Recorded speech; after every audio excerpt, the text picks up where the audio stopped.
Hi, we would like to welcome you all from around the US and the globe as you join us for our explorations at the Finger Lakes Environmental Film Festival. I'm Rachel Schaff of the Finger Lakes Environmental Film Festival, now in its 26th year. Our festival theme this year is Polyphonies. We acknowledge that we are mounting this festival and convening our communities together for discussion within context beyond Ithaca. We ask you to remember that the 2023 festival takes place as global climate catastrophe intensifies, as the Russian war in Ukraine continues, as polarizations about race, gender, sexualities, identities, nations, politics, land, air, and water deepen across the globe, and as people across the world endure violence yet continue to fight for our democracy, equality, freedom of expression, and a livable planet. Ithaca is located on the traditional lands of the Cayuga Nation.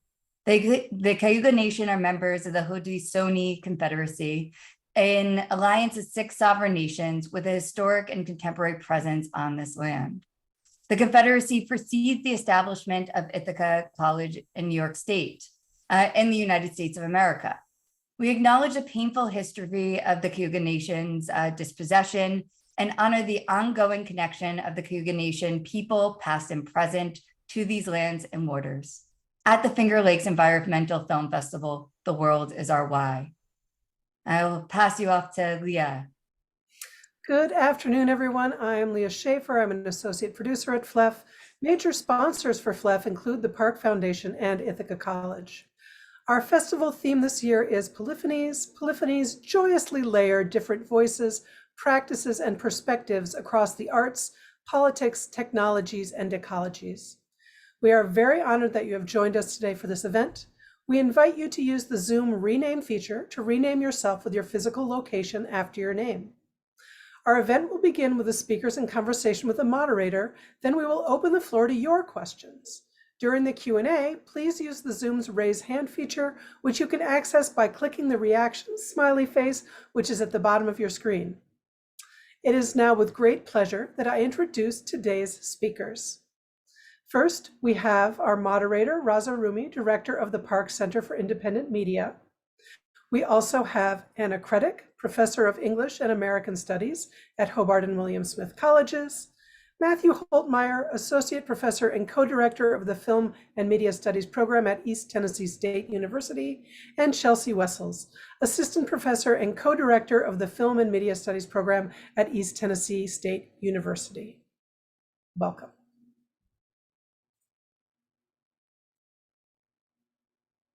Well, hello, everyone, and real pleasure to be here. My name is Raza, as was introduced earlier, and I direct the Park Center for Independent Media, and our center also publishes a magazine called The Edge, which is a web magazine and a platform for public writing. Part of the reason that we started it was to foster conversations on issues of national, international importance, and to engage students, the academy, and of course, the communities that are faced with unprecedented issues of the 21st century. And one of the key highlights of The Edge is that it works really in close sort of collaboration and sync with FLEF, which is the parent mothership of this festival, and my dear colleague, Dr. Patricia Zimmerman, who is the director of FLEF and a Dana professor at IC, also happens to be the editor at large, and she has infused a new spirit into this magazine. And I'm really honored that, you know, some of our really esteemed writers are here at this very first roundtable around the publications that Edge has put out for the publics in the US and beyond. So our topic today deals with a very, very important issue. As you all know, late last year, in the summer, the country watched a historic flood devastating the central Appalachian region. This flood killed dozens of people, swept away homes, destroyed farms and businesses, and decimated the infrastructure in several counties of the region, resulting in thousands of displaced people. And often, you know, such stories are not mainstreamed. They are not talked about in the corporate media, particularly about how displaced people, or what we call globally, using the UN description as climate refugees within their own countries. And that particular devastation, you know, prompted us to request some of our speakers and others to contribute and tell the story of this region and how it has been represented, how it has been covered, and what has not been covered. And before I do, I invite our first speaker, I would like to say, add further that, you know, this region also happens to be one of the poorest in the United States. And as it happens, the media attention also went away because the media and its link with advertising, or those who can buy things that are popularized through different television channels or newspapers, was not really the case in this particular region. So that's why a lot of people do not know this story. And I'm so grateful to our contributors who actually have informed us and given us such nuanced understanding of what was going on. The speakers have already been introduced. You know, our key goal, both at FLEF and at the Edge, has been to open up this dialogue and nurture it about how the relationships between the floods, the environment, the media representations, and the climate grief, as one of our authors mentioned, work in a multi-layered manner that, of course, is both a commentary on the society and politics and ecology, changing ecologies of the region that we're talking about. So without further ado, I would request Anna Creadick to start and maybe talk a bit about her piece that she wrote, but also not just limited to that piece, but also her thoughts on this, you know, the notion of climate grief. Yes, Anna. Thank you, Raza. Thanks to you and Patty and everyone for the invitation to be here and for running the piece in the Edge. I think, as you said, this is one of the problems we're up against is invisibility. And the piece that I wrote about the Appalachian floods and climate grief begins with that idea that the region of Appalachia has a kind of, there's a pattern in American media's relationship to the region, and the pattern is a kind of remembering and forgetting that occurs over and over. And in the you know, in the 1960s, by 1960, 90% of American households had a television. By 1962, you could already watch the Beverly Hillbillies on that television. So the Appalachia has a kind of fraught history as an American media object. We like to look at it, and there are distorted representations of it, and it becomes the poster child for things like the war on poverty during LBJ's presidency. But there is also a pattern of Appalachian invisibility. And so pieces like mine and venues like the Edge that are kind of spotlighting the region in new ways and in ways that tend to be, you know, kind of more rare, are really important interventions in that media representation. One of the things that I that I write about is the flood. I wasn't in Appalachia at the time. Ironically, I was actually supposed to be down there for a writer's workshop at Heinemann, which is a longstanding kind of cultural institution, the Heinemann Settlement School in Kentucky. And at the last minute, I was unable to go, but friends of mine who were there, had their rental cars washed down the creek. They had to be evacuated out. Between July 25th and July 30th, they experienced 4 inches of rain per hour. Some of the news coverage that I've read said a lot of the people in the area didn't even get news. They didn't, they have it's an area that has limited, and in many cases limited broadband access. So people weren't even getting the proper flood alerts. And so there have been a kind of series of crises on top of crises in this event. But because I was supposed to be there, I have had a kind of intense emotional attention to it, in addition to my just scholarly interest in the region. So what I write about in my piece is that there were tragedies within tragedies. There's loss of life, there's loss of property, there's loss of farms. There's the kind of environmental disaster that happens when floods like this happen. But what I wanted to highlight was that there are 2 centers of Appalachian cultural production in the region that were hit by this disaster. One is the Heinemann Settlement School, where I was going to go to this writer's workshop. And the other was Apple Shop, which is in Whitesburg, Kentucky, and has been there since 1969 and is a center of Appalachian documentary filmmaking.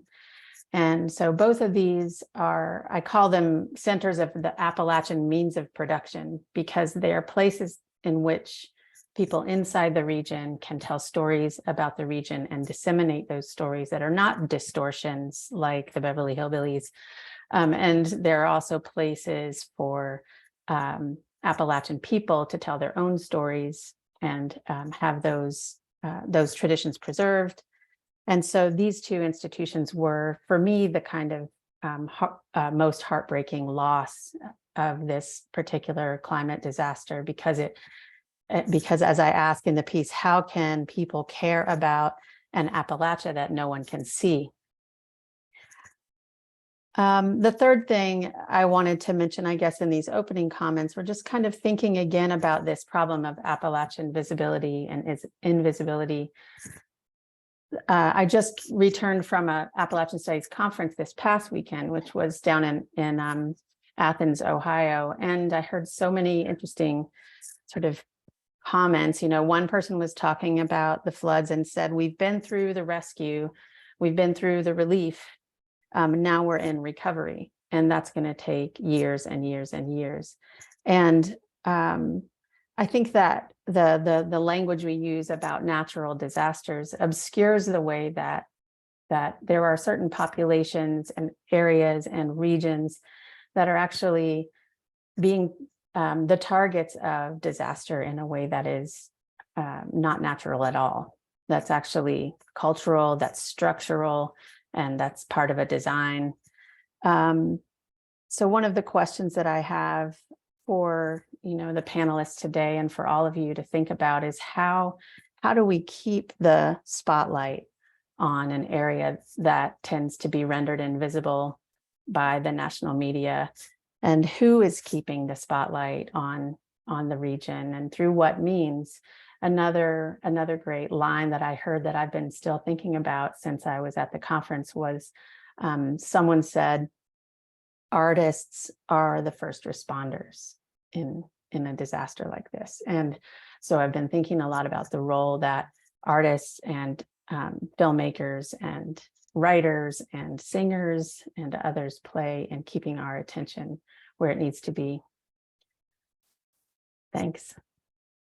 Thank you so much, Anna, and very great lines at the end. I mean, artists being at the sort of vanguard of responding to challenges and crises such as the climate crises or the emergency that we face globally and in particular in this region. So we'll move to Matt Holtmeier, and over to you, Matt, for your comments. Thank you, Raza, and thank you, Anna. That was an amazing introduction because there's so much to unpack. There's so much to talk about.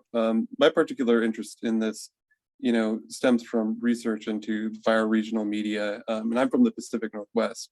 There's a particular relationship with media from the Pacific Northwest, but I now live and work in Appalachia, of course, and the Apple Shop, which Anna mentioned, is probably the best example of a bioregional media workshop, right?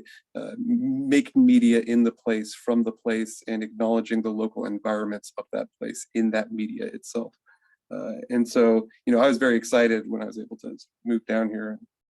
I remember I visited the Apple Shop actually when I came down for a job interview. That was an exciting experience for me. But and Anna also mentioned this sort of cycle of remembering and forgetting, and I think that's a really important topic here because it's a cycle of remembering and forgetting for folks outside the region, right? But folks inside the region never forget. There's a long history and a long memory inside Appalachia, and that's an important part of bioregional media too, right? That's what sort of distinguishes it from media outside the region, but about the region, and media made in the region at places like the Apple Shop, right? So you get this sort of totally different experience of the place. And in our article, we talk about some of those examples. So, if you want to check out some of those examples later, you can look to the article. And I think the difference is striking, right? So you can put these things side by side and see these striking differences. But one of the key things about bioregional media is it's interested in runaway production or extractive industries. And of course, that's a huge topic in Appalachia as well, right? Extractive industries are the core of the history of trauma in the region, where basically outside companies come into Appalachia to extract natural resources and to exploit local labor. And it's a two-pronged thing there that's very important. And the exploiting of the resources comes in many forms. And people are probably familiar with coal mining, right? That's what people think of. Okay, we're taking the resources out of the land, but there's a lot more than that, because it's also exploiting the labor that is present, right? The workforce that is present, and exploiting in interesting ways, because sometimes it's even, strike breaking by bringing in outside labor to undermine the local labor, right? So there's like sort of so many aspects of this. Another one is simply buying up the land. And this is a massive topic in Appalachia, because an Appalachian mantra is that there is no private property, because the land belongs to the people who live here. And we have things like ginseng diggers who did not sort of like harvest ginseng from their private property, but would travel throughout the mountains to find patches of ginseng, which they would harvest. And we won't get into the whole history of ginseng, but we could talk about that. So there are all these sort of different ways that extractive industries or outside industry has exploited Appalachia. Now, our piece has a little bit more of a specific focus on the horror genre, and that's in relation to other interests that sort of intersect with bioregionalism and this local media. But before I sign off, I just want to say that one thing that I think is important about media made within the place is that it is both attaches to this Fleft's theme of the polyphonies, right? The different voices within the place rather than voices from outside the place, but also community building. Another research interest of mine is third cinema, right? And one of the key elements of third cinema is that cinema or media or whatever is a site of gathering and discussion, not just a thing for consumption, right? And that's what we're seeing in a lot of Appalachian media that is made here and consumed here. Is it becomes a site of gathering. So for example, in our piece, we talk about the Old Gods of Appalachia, which is a podcast actually that folks might be familiar with, but it is a podcast that of course could be consumed anywhere, but there's also live shows here.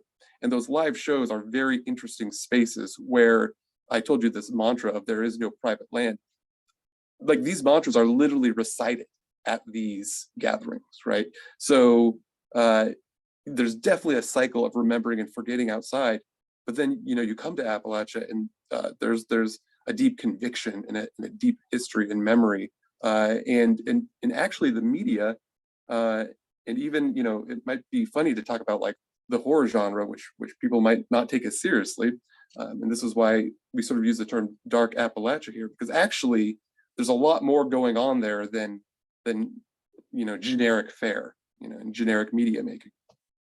And of course, I'll pass this over to Dr. Wessels, to Chelsea, on this topic of documentary too, because Chelsea's written about multiple documentaries in Appalachia as well. And going back to the Apple Shop documentary, that's kind of our point of transition, the Buffalo Creek flood, and depictions of climate grief, in that film, that are terrifying, that are horrifying, that have this like deep grief associated with them, which is also present in this thing that is dark Appalachia. But I'll just pass it off there. Thank you, Matt. Chelsea, over to you. And I think Matt has given you a great cue to begin with. So he has, but I'm actually going to back up a little bit and not take that cue right away. Okay. Sorry, Matt, because I want to go back to Anna's question about, how do we keep the spotlight and who is keeping the spotlight? Because one of the things that I have found interesting, and like Matt, I am not from this region. I moved here for work. So I've been here about 5 years. But one of the things that was really important to me learning about this was learning about kind of Elizabeth Catt, who's a historian from this area, who we could talk about all day. Don't worry, I'll just like bring out, my blur doesn't work, but What You're Getting Wrong About Appalachia, there it is her book. And one of the things that she talks about that I think is really significant to kind of answering that question is how Appalachia is defined by a top-down process, right? Who talks about what it is. And Matt talked about exploiting the land and exploiting the labor as kind of these forms of exploitation of Appalachia. But I think the third and really important prong of that actually is the exploitation of the image of Appalachia, right? The definition of Appalachia, who these people are, what this land looks like, their history. All of that is often defined outside and by people who are not from here. And I recognize that I'm partially participating in that by being here as some kind of expert, and I'm not.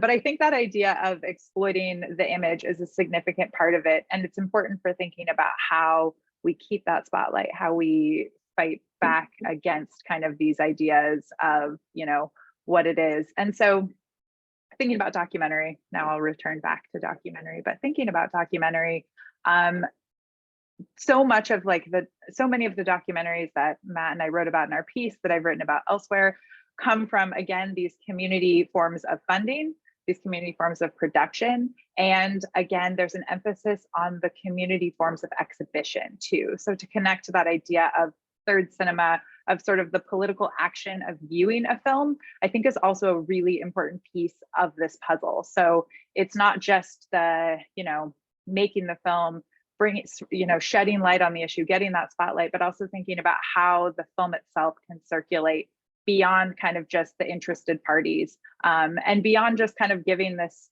image of Appalachia that people expect, right? And of course, the very obvious example, and I'm just going to say it now so we don't have to talk about it again, is Hillbilly Elegy, right? That defines a version of Appalachia that I know, like when I moved here, that is what my family understood Appalachia to be, right? And Elizabeth Catt's book pushes back on that forcefully, but that's the image that people like where I'm from have. And that image was not created. It's based on images that were created outside of Appalachia, right? And so thinking about how production, distribution, and exhibition of documentaries, of media projects, of writing from this area can really help not just like get the spotlight, but keep the spotlight and shine the spotlight where it actually matters.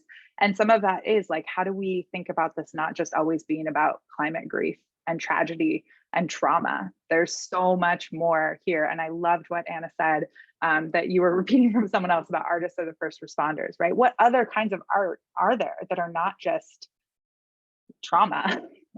There's so much more here.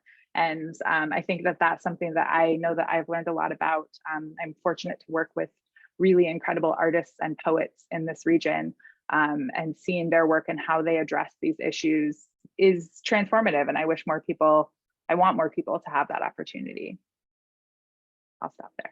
Thank you. Thank you so much, Anna. And of course, all three wonderful presentations have opened up so many ideas and questions. I guess so we'll open it up very shortly for our audience here in a couple of minutes. But I just want to follow up with a few, some of the points that were raised earlier. And Anna, I would start with you. In particular, in your piece as well, you had referred to the dehumanization process that also takes place. And I think part of that has to do with the reproduction of the stereotypes about this region, you know, poverty, the opioid crisis, and it's all negative framing. And I would, you know, in the context of these floods and climate crises, I mean, I would like you to speak, maybe elaborate a bit more on that, how certain media productions or representations actually end up dehumanizing the people who are going through this immense grief of our times. Yeah, I mean, I think one thing I do know that happened in the wake of the floods, and I think that it was in the space of maybe, you know, just Twitter or Facebook or comments, you know, people would try to post or draw attention to the suffering of people in Eastern Kentucky and Southwest Virginia who had, you know, lost everything. And some of the responses would be, you know, well, this is what happens when you vote, you know, when you vote red, or when you know, vote against climate management kind of policy, or so that there's a lot of victim blaming, because there's been this kind of construction of Appalachian people as, and I think J.D. Vance has something to, you know, answer for here, that, you know, as politically conservative, as somehow deserving of you know, the poverty that, and the climate disaster that is. Yes. I mean, one of the things that I say in a piece is that Appalachia is the canary in the coal mine of climate change, of climate crisis, and you know, it's a landscape that has already been degraded through strip mining, through mountaintop removal mining, so that the torrential weather event that occurs is sort of exponentially worsened by the fact that the landscape itself can't sustain that much water because of the extractive fossil fuel industry, you know, so it's a complicated tangle of problems. And there's also, so, you know, on the one hand, it's Appalachian people are one of the last kind of safe groups to stereotype or make fun of. It's just openly done in our mass media, and that is a dehumanizing process. But also America dehumanizes poor people.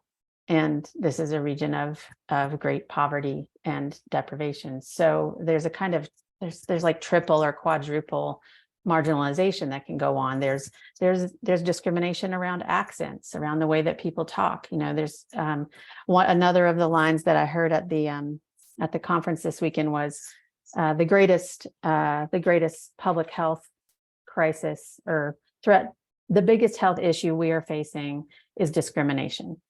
That's what one of the speakers said, because so many of the health policies are tied to discrimination. You know, even things like within the Appalachian region, things like being homeless is now a felony in Tennessee, in terms of like trans healthcare being illegal in the region. So, you know, there are, but then there are these additional ways in which Appalachian problems are, you know, sort of like in the margins, and people have blinders on about that. That's sort of like, well, that's over there. Those are those people. They're not us. They won't ever be us. So yeah, it's kind of a perpetual tension around whether to like feel sympathy for or outrage against Appalachian folk. Either one is dangerous. I mean, the romance of Appalachia is also dangerous. It's also a kind of othering. It's just a different flavor. Yeah. Layers and layers of discrimination and marginalization, as you rightly pointed out. So, and, you know, I'll move to Matt, maybe with a follow-up question, you know, from what you wrote and what you just said, Matt. I think the role of documentary here then acquires, as you also demonstrate in your writing for The Edge, I mean, how important and central that has become in a way in terms of not just highlighting some of the horrors of the poverty and discrimination, but also in a way kind of counteracting as a you know, argument or a representation against what the mainstream media portrays the region to be. Am I correct in making that conclusion? Yeah. Or? Yeah, I mean, actually, I will say a lot of what I was writing about was not documentary too, right? So even just fictional representations as well.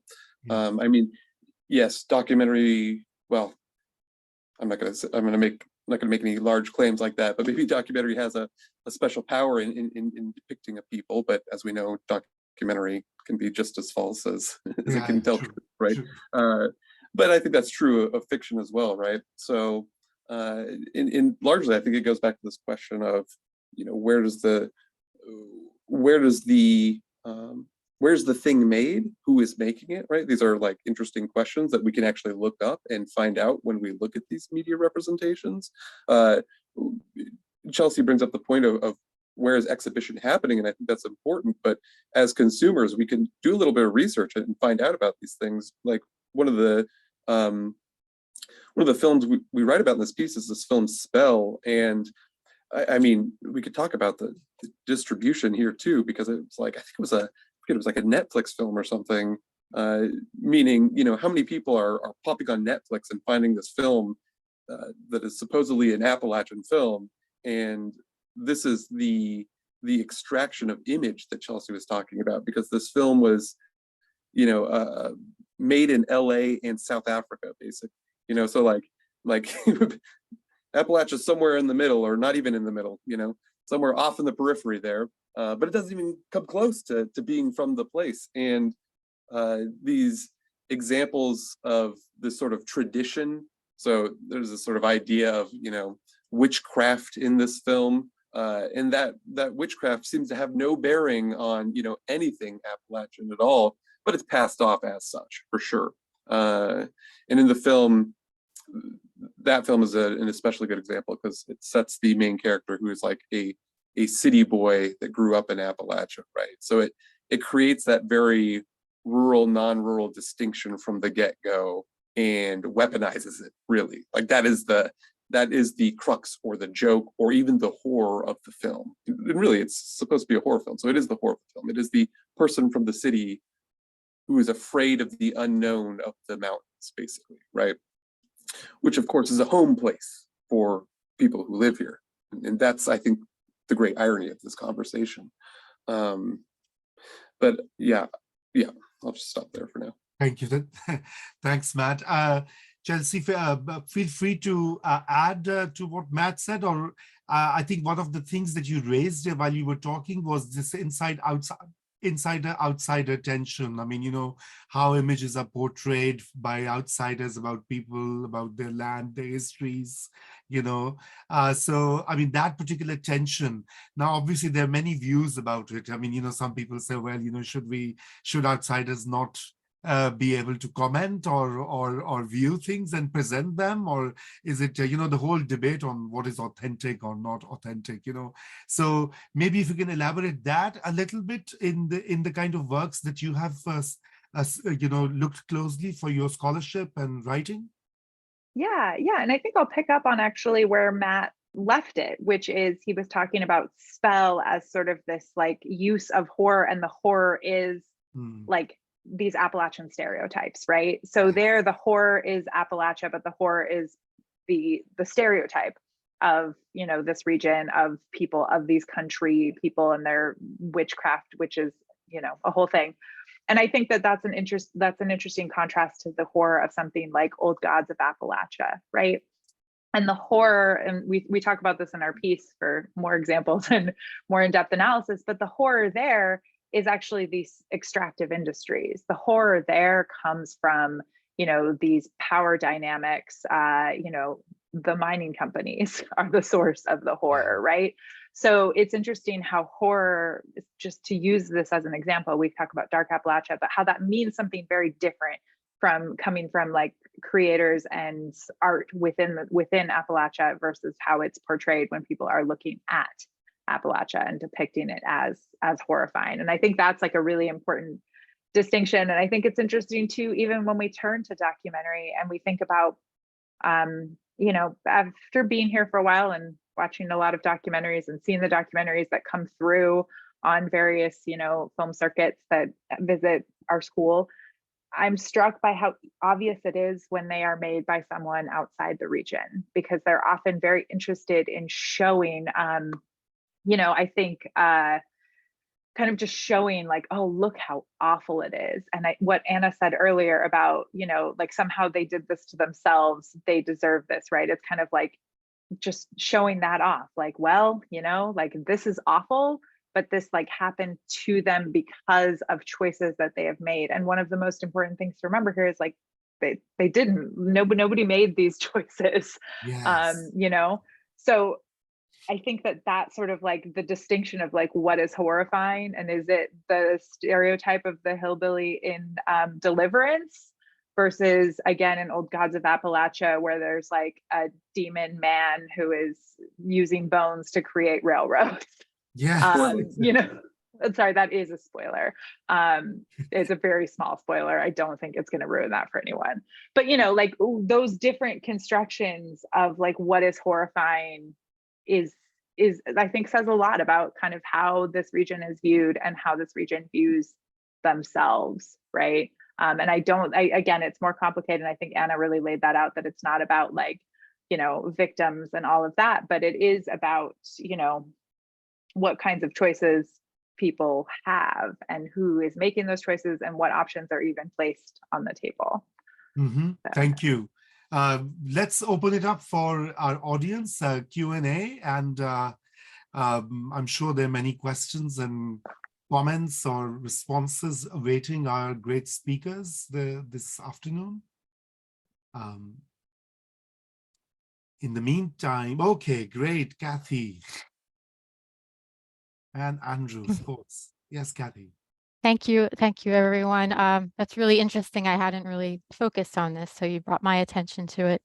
I was wondering if you could offer any positive or happy or any kind of anecdotes or local media that might counteract the stereotypes that you're seeing. Just, you know, one or two short stories that changed your mind about the area that you could share with us. I will start mostly because I just want to steal this really amazing thing, but the poetry of Jessie Graves, who is one of my colleagues. So, but it is that, but I feel like Jessie's poetry, so it's short, you can kind of choose where to access it, really acknowledges the history of this place, but as someone who grew up here and like loves it, I think that like affection for and deep love of like the land and the people and the history really shines through in his work. Right, right. So shall we move on to Professor Andrew Utterson? A wonderful conversation. Thanks so much, everyone. My question picks up on the outside-inside dynamic, but also the question that, or the tension that Anna raised about visibility and invisibility. And I have to admit to knowing Matt and Chelsea from prior years and learning specifically from Matt and Chelsea that Appalachia is not way beyond the Finger Lakes, but actually quite close. So I wondered if you could tell us a little bit about that proximity. But the question in turn is about regions and bioregions and your interest in mapping those. And as you have moved between regions and bioregions, the extent to which Appalachia is not just a projection from the outside, but how conscious the people of this region are of their own collective identity in relation to the environment. Yeah. Right. So I don't know who, Matt. I guess I'll be brief because I'm sure everyone has something to say about that. But I mean, the short answer is like very conscious. So and I think Chelsea also has a quote from Diamond Copperhead that she could read to you right now. I'm ready. But you know, one thing I will just mention there is that again, when you go to these gatherings, whether it's there was just a public reading by local author Nathan Bollingrud, for example, or the Old Gods of Appalachia show, there you see the collectivity in person. And again, there are collective positions and values that are not just held by people here, but like spoken about very openly, and I mentioned that one that like there is no private property in Appalachia, which might seem like a surprising statement, right? At first, like no private property, that sounds radical. And actually think about that in relation to, what Anna was saying earlier in terms of like, oh, this is such a red place. But like no private property, that's got to be the least red statement of all time, like what is the irony there? But that's because, yes, there is a very specific, a culture and view that is here that I don't think anyone, it's hard to access from the outside. That's a big question. But anyway, I'll pass it off there. Thank you. Anyone wants to add to that, or shall we move to other questions? I would just quickly say there's a passionate and longstanding tradition of environmental activism in Appalachia, and it continues. I can point to my own family. My parents are part of a like grassroots organization to fight an asphalt plant that's trying to be built just over the hill from their farm, to my colleague in Appalachian Studies, Emily Satterwhite, who has been chaining herself to things and getting arrested to prevent the Mountain Valley Pipeline, which is trying to slam through. And this is all like, also I just want to mention that the danger of othering Appalachia always comes down, it comes down to hiding exploitation. Because as long as Appalachia seems like over there and those people, then all of us are not continually thinking about the ways in which who we are and what endangers us or what uplifts us is not intrinsically built into that region of Appalachia from Maine to Georgia, right? This is the how far the range can extend. So I'll leave it there. Thank you. So we have two more hands. Sean O'Brien. Maybe we can start with Sean. Yeah. Hi. I just like, before I say my question, I just want to say this talk has been very enlightening. So thank you all for speaking. And with like so much of Appalachia being reliant on mining and like extraction industries, like how will the Appalachian economy reconcile with like climate change in the future? Like where does the future lie for Appalachia as like we get further and further away from those industries? Who would like to take that question? Okay. Well, part of the maybe this is an irony, but one of the huge we are in like one of the top fishing spots in the world, and this might sound like a funny answer, but people fly from all over the fucking world to come fish here and pay ridiculous sums of money to rent a little cabin on the river, and so there's a disconnect between these industries, but also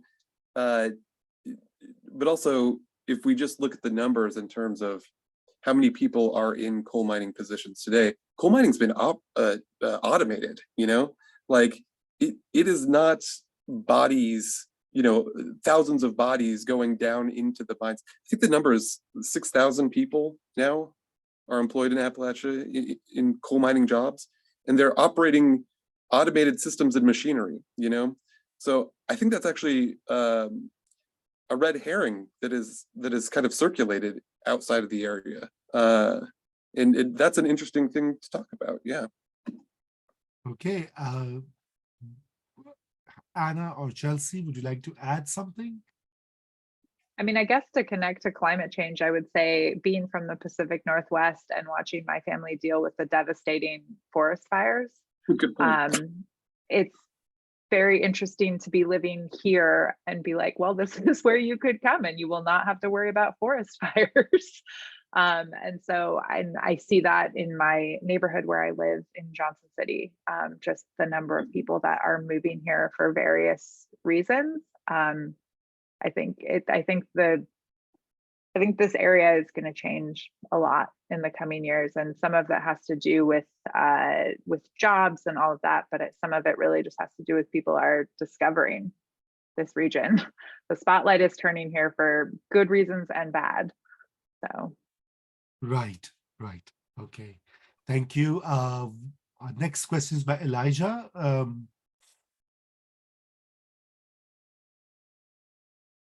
Oh, it disappeared. The connection, I think maybe. Elijah's muted.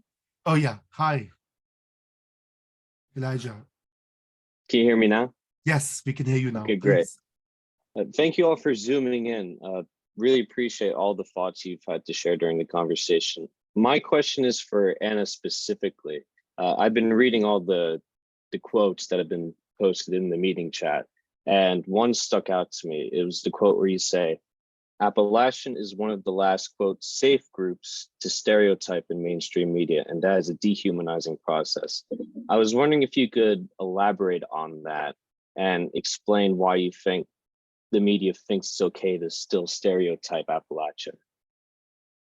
Thanks, Elijah. I needed that question because I wanted to give a shout out to a great kind of resource for people to watch that is also a documentary produced by Appalachian folks.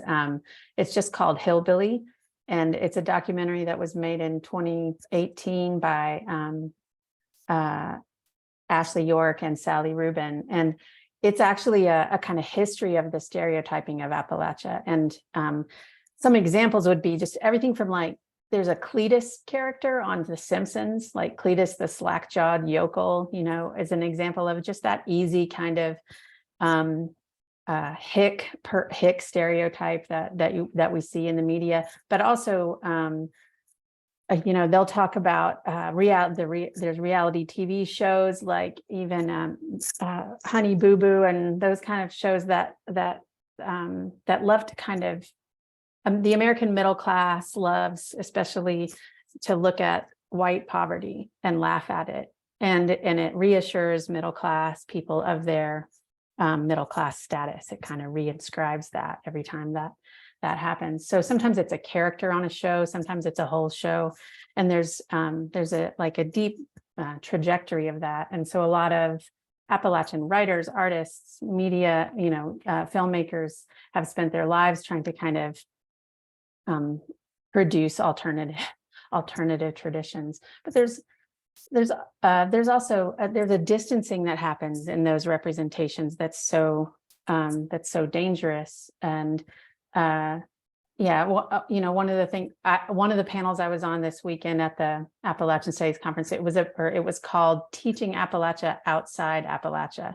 And we were talking about, because the other people on the panel with me were living in Chicago or in Maine or wherever, and they were trying to teach Appalachia to students that really didn't have any experience or think they didn't have any experience of it. And my friend who's in Chicago said he always asked the first day, like, how many of you have any connection to Appalachia? And, nobody raises their hand. And then he turns on the light and he says, guess where that power comes from? That electricity that I use to just turn the light on.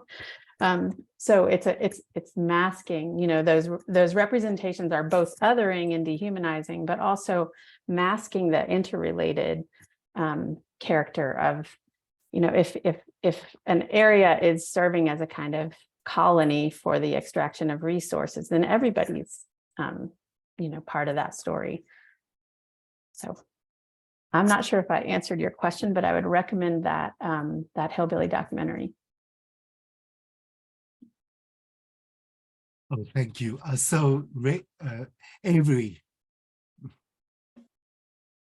Hi, I just wanted to say thank you for all the wonderful things you've had to say. And you kind of got me thinking about this documentary Fluff had last year called Devil Put Coal in the Ground, and also the recent train derailment and climate catastrophe in East Palestine, Ohio, which after a quick Google search, I'm pretty sure it's part of Appalachia. But I was kind of wondering if you guys could talk to the public health crisis that is so closely tied to all the climate catastrophes.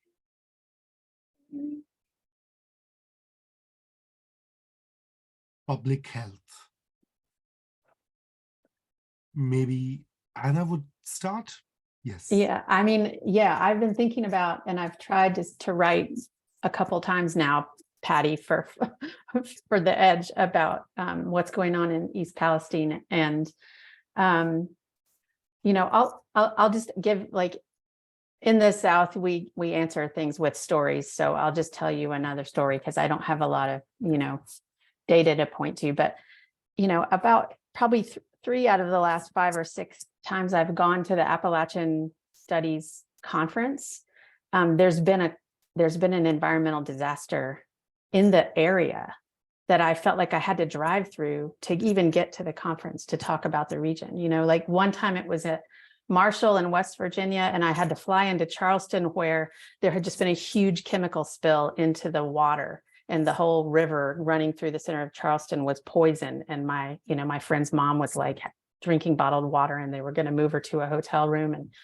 you know, and then here I am this time driving, you know, from the Finger Lakes across, you know, and down through South, you know, Appalachian, Ohio. And I'm thinking to myself, like, what am I driving through, you know, on my way to this conference? And then you have that kind of survivor's guilt of, are you kidding me? Like, you're nowhere near it, but a bunch of people are and were. And so, you know, and then crossing the river to even go into Athens, Ohio, I'm passing, you know, huge Dow chemical plants right on the Ohio River with the, you know, smokestacks with fire blasting out of them. You know, there are cancer valleys, there are chemical valleys, there's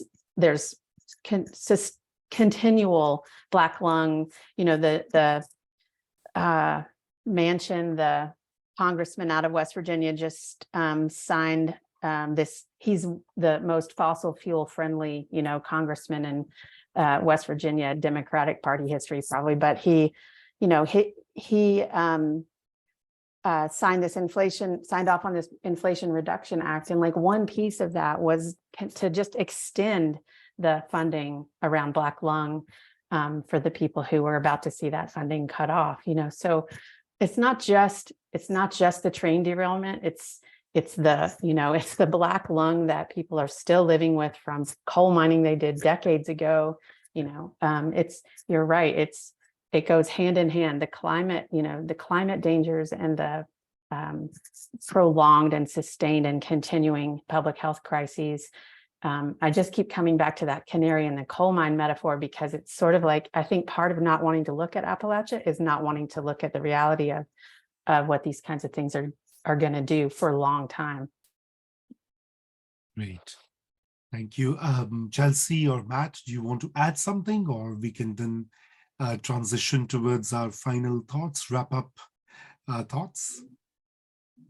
Anything to be added on the public health side? Okay.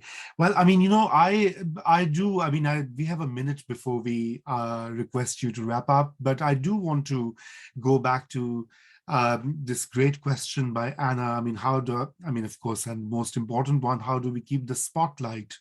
And I think I just want to quickly add here that, you know, one of the big crises, I mean, other than climate change and many other affiliated crises that we face, is how local journalism is drying up. I mean, you know, since in less than 2 decades, 2,200 publications have died. I mean, I was reading a report in USA Today some time ago that every week 2 newspapers have been closing up in the past few years. Every week, 2 papers. And this obviously has huge implications for democracy, for local civic engagement, but more importantly, for giving voice to, I mean, one of the key themes that I have been sort of hearing and reading is how, where is the voice of the people in this region? And is it getting out? Is it getting that kind of attention or due acknowledgement and recognition and respect? And I think that is where local journalism or community media are so important. And I think that is perhaps one way to look at this spotlight issue. And I think the other problem, and I mean, there are many studies that have actually time and again reconfirmed the bias of the national elite media, because they're so concentrated on the two coasts, and their reporting or their framing of regions and peoples of in Appalachia. I mean, that is something also where the elite media needs to sort of rethink their own reporting. But before I should stop here, and just in a minute, I will request all three of you to please wrap up and give your final thoughts, maybe starting with you, Anna, once again. Thank you, Raza. I'm thinking about your question or your comment about who's giving voice to the region. And, I guess I spent a little bit of time in Ireland. We have a study abroad program with my university. And one of the things I loved about Ireland was that they seem to really treasure their writers and artists. The government funds writers, and there's not like a lot of starving poets in Ireland. The poets are doing okay. And I found when I went to this Appalachian Studies conference that I think the Appalachian region feels the same way about writers. And so I would want to close by recommending that people look at some Appalachian authors that are speaking to all of these complex problems, speaking to the grief side of it, looking at the history of it and rendering some of the complicated politics of it, but in a way that demands that we connect, and as literature always does. So 3 authors that I saw this time that I want to mention as just great ones to look at. Robert Gipe, G-I-P-E, is a Kentucky writer who has a trilogy of novels that feature, environmental activist grannies, and have a lot of comedy and also the right amount of tragedy. Carter Sickles is a trans Appalachian writer who has a couple of novels out, one of which has already been made into a film, and Robert Gipe helped produce it. And I want to mention Crystal Good, who you can go to blackbygod.org and read more about her organization, which is focused on Black folks in Appalachia, because one of the problems we all need to kind of probably correct about our understanding of the region is it is not kind of monoculture. It's a complicated place, and Crystal Good is an African-American writer and activist, and her work has been really fantastic to follow. Thank you. Matt, your 1 minute. 2 minutes. So 2 questions and then a suggestion. One is, how can you look into stories from another place? And the from is the key thing. And this, how do you become a media consumer, right? They're actually the same thing. But my suggestion, Anna, it's like, listen to Old Gods of Appalachia. Regional media, biomedia. I think people have a weird idea of what it is. I mean, Old Gods of Appalachia is awesome. Like, you should listen. It's a little, be careful, but, the politics of it. Who are the, furry creatures or the villains of it? And just give it a listen. Right. Yes. Okay, and we can just move to Chelsea. Sure. So I'm going to echo both Matt and Anna in kind of closing with a recommendation about, reading these stories and thinking about these stories. And I am almost done with Demon Copperhead by Barbara Kingsolver. And I feel like it's getting enough attention that people have heard of it. So I want to actually finish by reading a little bit of it, very short. But one of the analogies that the main character gives is he's talking about people making fun of Appalachia. And he gives the example of, like, when you're in the bathroom after gym class and you're, making fun of the guy who just fell on his face. And then he walks out of the stall. And she writes, "This is what I would say if I could to all the smart people of the world with their dumb hillbilly jokes. We are right here in the stall. We can actually hear you." And I just read that last night and thought, that's it. Wow. Exactly. Well, thank you so much for all of you, and thanks to FLEF again for putting this great roundtable. Over to you, Leah. Thanks, Raza. Thanks to everyone. This has been such a fantastic event. There are many more fantastic events coming up in the FLEF Film Festival. So please visit the FLEF website to learn more about that.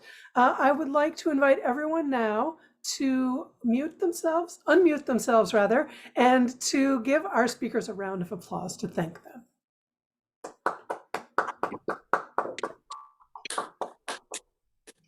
Thanks so much. We are looking forward to seeing all of you at future FLEF events.